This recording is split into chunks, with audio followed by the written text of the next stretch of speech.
Hola a todos, ¿cómo están? Mi nombre es Nicole y hoy día vamos a hacer la ayudantía de medicina tropical. Esta diapositiva resume la lógica principal de toda la cápsula. La idea es que para ordenar la cabeza un poco con tanta patología, lo vayamos ordenando por el cuadro clínico que da y luego ver lo más clave de cada una de estas patologías para ir diferenciándolo. Entonces, si ordenamos las enfermedades por clínica, podemos dividirla en varios grupos. Si el paciente tiene diarrea crónica con baja de peso, especialmente si está inmunosuprimido, debemos pensar en estrongiloides. Si el problema principal son las lesiones cutáneas, hay que mirar muy bien la forma de la lesión. Una lesión serpinginosa, como un caminito en la piel, orienta a larva migrante cutánea, y una úlcera crónica después de una picadura orienta a una leishmaniasis cutánea. Y un nódulo con un punto negro en el centro orienta a la tungiasis. Si el paciente viene con fiebre después de un viaje, hay que separar según el antecedente que nos dé. Entonces, fiebre después de África es malaria hasta demostrar lo contrario. Fiebre con exantema después de una zona endémica que tenga el vector, el Aedes aegypti, nos hace pensar en dengue, zika, chikungunya. Y fiebre con escara después de exposición a garrapatas en África, orienta al African Tick Bite Fever. Después tenemos algunos grupos un poco más específicos, pasando a la fiebre con hepatoesplenomegalia, junto también a otros síntomas como bajada de peso y pancinitopenia, nos debe hacer pensar en una leishmaniasis visceral, especialmente si el paciente es inmunosuprimido o viene de una zona endémica como por ejemplo Brasil. Después pasando a xenofilia después de un viaje, sobre todo si hubo contacto con agua dulce, orienta a la schistosomiasis. Después fiebre con ras y escara después de un viaje a Asia, orienta a tifo de los matorrales asiáticos. Y finalmente el eritema migrans con síntomas neurológicos después de la exposición a garrapatas, más como en el hemisferio norte, como Europa, Estados Unidos, nos hace pensar en enfermedad de Lyme. Y eso sería como la forma de ordenar estas patologías para intentar como abordarlo un poco más fácil. Entonces, vamos a partir con el primer como cuadro, que es diarrea crónica asociada a baja de peso. El agente principal que vamos a revisar acá es el estrongiloides. Acá el antecedente clave es haber vivido o viajado a una zona tropical o haber tenido contacto con suelo contaminado. A diferencia de otros parásitos que se adquieren por comer algo contaminado, el estrongiloides se transmite porque las larvas penetran directamente por la piel. Entonces, una como imagen mental para recordarlo es pensar en una persona como caminando descalza o teniendo contacto directo con el suelo contaminado. Entonces, ahí recordar como que la larva no necesita ser ingerida, sino que entra por la piel. En cuanto a la clínica, muchos pacientes pueden ser asintomáticos o tener síntomas muy leves. A veces el único hallazgo es la eosinofilia en el laboratorio, pero cuando produce síntomas digestivos puede dar diarrea crónica, dolor abdominal y baja de peso. La razón por la que el estrongiloide es tan importante es por su capacidad de producir una autoinfección. Eso significa que el parásito puede mantenerse dentro del cuerpo durante muchos años, y aquí aparece el concepto más importante de esta diapo, que es el síndrome de hiperinfección, que ocurre especialmente en pacientes inmunosuprimidos, en pacientes que reciben corticoides, en pacientes trasplantados o que están con una coinfección por HTLV1. Por eso aparece arribita en parte de los antecedentes importantes. En esos casos, el parásito se multiplica como sin control y puede diseminarse y producir un cuadro mucho más grave. Por eso, una clave importante es antes de dar corticoides a una persona con antecedente epidemiológico compatible y eosinofilia, hay que pensar en el estrongiloides. El diagnóstico se realiza con la técnica de Berman, que se hacen muestras de posiciones, y en casos de hiperinfección incluso pueden encontrarse las larvas en la saliva. Y además siempre se debe estudiar el HTLV1. El tratamiento es la ivermectina. En casos graves puede asociarse al vendasol y se mantiene hasta que las deposiciones estén libres de larvas. Entonces, la idea clave es diarrea crónica más baja de peso, especialmente si hay inmunosupresión, debe hacernos pensar en estrongiloides. Y para diferenciarlo de otras causas de diarrea crónica, la pista principal es el contexto como de zona tropical, suelo contaminado e inmunosupresión. Ahora pasando a lesiones cutáneas, acá tenemos tres patologías que son bastante distintas, que son la larva migrante cutánea, la leishmaniasis cutánea y la tungiasis. Entonces empecemos con la larva migrante cutánea. El antecedente clásico es un paciente que viajó al Caribe, Brasil, India o cualquier zona tropical y caminó, por ejemplo, descalzo por la playa o sobre arena contaminada. La lesión es muy característica, es una lesión rojiza, levantada, serpiginosa, como si alguien hubiese dibujado un caminito debajo de la piel. Y lo más importante es que avanza lentamente con los días. De hecho, es la forma más fácil de recordarla, como imagínense literalmente la larva caminando debajo de la piel. Por eso la lesión cambia de posición y produce mucho prurito. Aquí prácticamente el diagnóstico es clínico y se trata con ivermectina o albendazol. Ahora comparando esto con la leishmaniasis cutánea, en esta patología existe una picadura de flebótomo, que es una pequeña mosca presente en zonas tropicales, y al principio parece una lesión similar a una picadura, pero con el paso del tiempo, esa lesión no mejora, al contrario, se ulcera, aumenta de tamaño y termina dejando una cicatriz importante. Esa evolución es clave para identificar esta patología. Entonces, si un paciente tiene una úlcera crónica después de viajar y esa lesión no responde a antibióticos, debemos pensar en la leishmaniasis. El diagnóstico se confirma mediante biopsia y PCR y el tratamiento dependerá de la especie y de la gravedad de la lesión, por lo que muchas veces requiere una evaluación un poco más especializada. Y finalmente tenemos la tungiasis. Esa enfermedad probablemente tiene una lesión como de las más fáciles de reconocer, que el paciente va a presentar una pápula que luego se transforma en un nódulo con un punto negro central. Ese punto negro corresponde como a la parte de atrás de la pulga que permanece como incrustada en la piel. Y habitualmente aparece como en los pies, porque el contagio ocurre, por ejemplo, al caminar descalzo sobre algún suelo contaminado. El diagnóstico también es clínico y el tratamiento consiste en retirar completamente el parásito y verificar que el paciente tenga su vacuna antitetánica al día. Entonces, quiero que recuerden estas tres imágenes mentales. Si la lesión se mueve, pensar en larva migrante.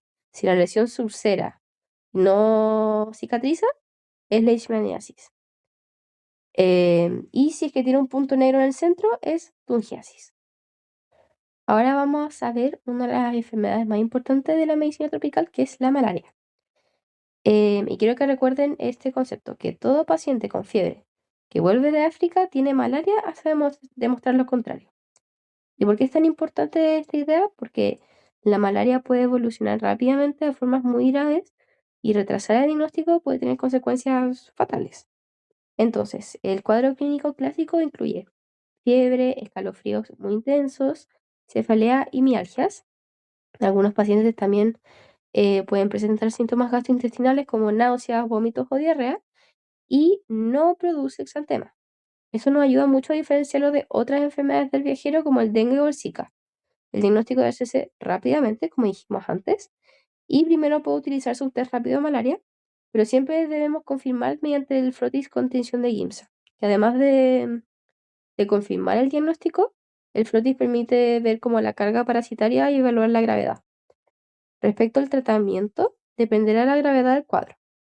En los casos más graves, requiere artesonato intravenoso, seguido después de tratamiento oral, y en los casos leves puede tratarse con el malarón oral y listo. Entonces, la idea clave es la siguiente. África más fiebre es malaria hasta demostrar lo contrario.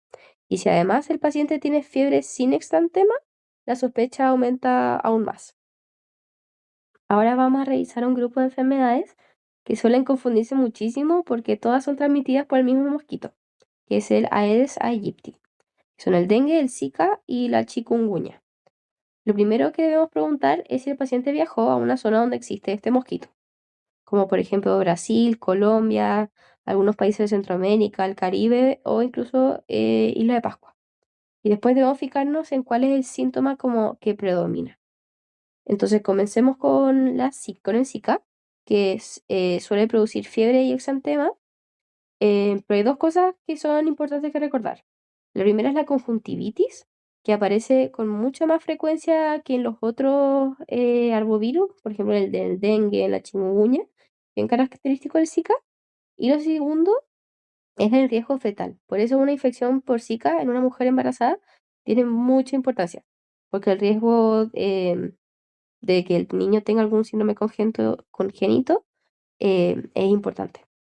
Después pasando al dengue, el dengue produce fiebre alta, cefalea, mialgia, exantema. Y acá una palabra clave es el riesgo de sangrado. El dengue es el arbovirus que más nos preocupa porque puede evolucionar como a cuadros graves como de hemorragia y shock. Y por eso existe una indicación que es muy importante, que es que en el dengue están contraindicados los AINES y las aspirinas, porque aumentan aún más el riesgo de sangrado. Entonces, el tratamiento es solamente sintomático, con hidratación, reposo y paracetamol. Y finalmente tenemos el chikungunya, que muchas veces comienza muy parecido al dengue, pero la diferencia más clave son las artralgias, las artralgias son mucho más intensas y además pueden persistir durante semanas o incluso meses. Entonces, si un paciente les dice que el dolor articular fue lo peor de la enfermedad, que todavía le duelen un poco las articulaciones, deben pensar en chikungunya. Entonces, para diferenciarlos rápidamente, pensamos Zika, conjuntivitis, dengue, exantema, sangrado y chikungunya, articulaciones. Entonces, como las tres comparten el mismo vector y muchas veces circulan en las mismas zonas, el antecedente de viaje no permite diferenciarlos tanto, entonces lo que realmente cambia la sospecha es la manifestación clínica que vaya a predominar. Ahora vamos a pasar a dos patologías que dan la sintomatología de fiebre más escara, que a primera vista pueden ser muy parecidas. Ambas producen fiebre, ambas producen una escara y ambas son transmitidas por artrópodos. Pero si le ponemos atención como al antecedente epidemiológico, la diferencia es bastante fácil. La primera es el African Tick Bite Fever, que el nombre prácticamente nos dice todo. Si el paciente viajó a África, fue a un safari, caminatas por zonas rurales, o tuvo algún contacto con garrapatas, este diagnóstico debe aparecer inmediatamente dentro de nuestras posibilidades. La clínica consiste en fiebre, cefalea, mialgia y una escara en el lugar de la picadura. Además, es frecuente encontrar anopatías regionales cerca del lugar de la lesión. El diagnóstico puede confirmarse por PCR o serología, pero igual que en otras rickettsiosis, el tratamiento nunca debe retrasarse esperando el resultado. Entonces, la doxiciclina debe iniciarse apenas exista una sospecha clínica razonable para este cuadro.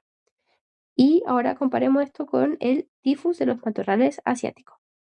Aquí el vector ya no son las garrapatas, son larvas de ácaros, conocidos como los chiggers. El antecedente epidemiológico cambia totalmente. El paciente generalmente viajó a Asia y estuvo realizando actividades en zonas rurales o con zonas con mucha vegetación. Y la clínica es muy parecida. Entonces, fiebre, cefalea, compromiso de estado general, escara. Pero aquí un dato extra que puede ser importante es que muchos pacientes presentan rash y si la enfermedad no se trata, puede producir una vasculitis importante con compromiso multisistémico. Entonces, al igual que en el African Tick Bite Fever, el diagnóstico puede confirmarse por PCR o serología, pero nuevamente un concepto muy importante es que no debemos esperar los exámenes para iniciar el tratamiento si la sospecha es alta. Entonces, ¿cómo diferenciarlas? El viaje. África más escara, pensamos en African Tick Bite Fever. Y Asia más escara, pensamos en tifo de los matorrales. Y el tratamiento es el mismo, lo que cambia es el contexto. Ahora pasamos a la clínica de fiebre más hepatosplenomegalia. El antecedente epidemiológico, nuevamente, es fundamental. Generalmente corresponde a pacientes que viajaron o vivieron en zonas endémicas, especialmente Brasil. Además, es mucho más frecuente en personas con VIH o algún grado de inmunosupresión. Y la clínica es bastante característica. El paciente presenta fiebre, prolongada, compromiso del estado general, baja de peso y una hepatoesplenomegalia muy importante. Y otro hallazgo clave es la pancitopenia, o sea, disminuyen los glóbulos rojos, los glóbulos blancos y las plaquetas. Eso hace que muchas veces estos pacientes sean estudiados inicialmente pensando en una leucemia o un linfoma, y por eso cuando existe fiebre prolongada, hepatoesplenomegalia y pancitopenia, en una persona de alguna zona endémica, siempre debemos incluir la leishmaniasis visceral dentro de los diagnósticos diferenciales. El diagnóstico se confirma mediante aspirado de médula ósea con tinción de Giemsa, donde se van a observar los amastigotes. El tratamiento de elección es la anfotericina B liposomal.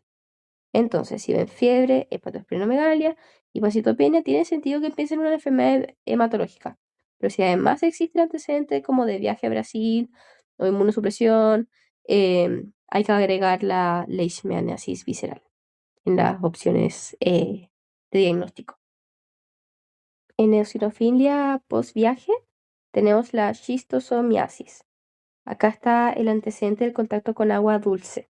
Esto es muy importante porque muchas personas creen que el riesgo está en el agua de mar, pero en realidad el contagio ocurre en lagos, ríos o lagunas de zonas endémicas. Entonces acá las larvas penetran directamente por la piel mientras la persona está nadando o está ahí nomás en el agua. Por eso cuando estén interrogando a un paciente con eosinofilia, igual hay que preguntar, además de si viajó, si es que estuvo en el contacto con agua dulce y ese tipo de cosas. La clínica puede ser bastante variable. Algunos pacientes presentan síntomas digestivos, mientras que otros tienen compromiso más urinario, dependiendo de la especie que esté involucrada. Entonces, por eso el diagnóstico, bueno, incluye la serología, deposiciones y estudio parasitológico, y también puede incluir un examen de orina. Y si persiste una alta sospecha y los estudios están negativos, incluso podemos hacer una colonoscopia con biopsia. Entonces, acá el tratamiento de elección es el Praziquantel. Y entonces la idea clave de la diapositiva es bastante simple, o sea, eosinofilia más viaje, más contacto con agua dulce. Pensemos en la schistosomiasis. Y ahora vamos a revisar la enfermedad de Lyme. Esta enfermedad es importante porque puede confundirse con cuadros como dermatológicos o neurológicos, pero nuevamente el antecedente de la epidemiología nos ayuda muchísimo. Entonces la enfermedad de Lyme se transmite por la mordedura de una garrapata que está infectada con borrelia. El antecedente clásico es haber estado en actividades al aire libre, en bosques, camping o zonas rurales del hemisferio norte, especialmente como en zonas más templadas de Europa, Norteamérica, Estados Unidos, ese tipo de lugares. Y el signo más característico es el eritema migrans. Este eritema corresponde a una lesión cutánea que va creciendo progresivamente desde el sitio de la mordedura. Muchas veces se describe como una lesión en diana, aunque no siempre tiene esa forma tan típica. Lo importante es que no es una picadura común que desaparece después de un tiempo, es una lesión que se expande con los días. Si la enfermedad no se trata, puede progresar y comprometer el sistema nervioso, y ahí aparece la neuroborreliosis, que puede manifestarse como dolor radicular, meningitis o parálisis facial. Y también puede aparecer el síndrome de Van Rath, que corresponde a una meningoradiculitis, o sea, una combinación de síntomas meningios y dolor radicular. El, el diagnóstico se realiza con serología, generalmente ELISA, y luego un inmunoblot para la confirmación. Y si es que existe sospecha de neuroborreliosis, sería necesario realizar una punción lumbar. Y el tratamiento depende de la gravedad. En casos leves se usa doxiciclina por 2 semanas, pero si hay neuroborreliosis se indica ceftriaxona intravenoso por 2 semanas. La idea clave es el eritema migrans más antecedente de garrapata. En lugares del hemisferio norte pensamos en enfermedad de Lyme. Y para diferenciar las otras lesiones cutáneas de la hibantía, recordemos que la larva migrante cutánea hace lesión serpiginosa que avanza como un camino. La leishmaniasis hace una úlcera crónica, la tungiasis hace un nódulo con punto negro y Lyme hace un eritema que se expande. Entonces, terminando la llevantía, Hagamos un caso clínico que dice así. Hombre de 26 años previamente sano, consulta por fiebre de 39 grados Celsius de 3 días de evolución, cefalea intensa, mialgias marcadas y malestar general. Volvió hace 5 días de vacaciones en Brasil y al examen físico presenta exantema maculopapular leve en tronco y extremidades. No tiene signos de sangrado ni dolor abdominal intenso.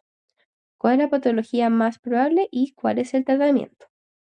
Ahí si quieren páusenlo, piénsenlo y las respuestas son, la patología más frecuente es dengue. ¿Y por qué dengue? Porque tenemos un paciente que viene de Brasil, presenta fiebre alta, cefalea intensa, mialgias marcadas y exantema. Esa combinación de síntomas más el antecedente del viaje nos hace pensar en algún arbovirus. Además, no predominan los datos que nos orientarían a otro tipo de arbovirus. Ponte tú, no hay conjuntivitis importante que nos haría pensar más en Zika y tampoco hay artralgias intensas y prolongadas que serían mucho más sugerentes a una chikungunya. Entonces, entre el descarte de las otras patologías, más los síntomas característicos como el exantema, nos quedamos con dengue. Y el tratamiento es principalmente sintomático, incluye hidratación, reposo, paracetamol y muy importante evitar ANS y aspirina por lo que hablamos del riesgo de sangrado. Así que eso es todo. Muchas gracias por su atención. Sé que es bien largo el tema, pero ojalá les haya ayudado para ordenarse un poquito. Muchas gracias.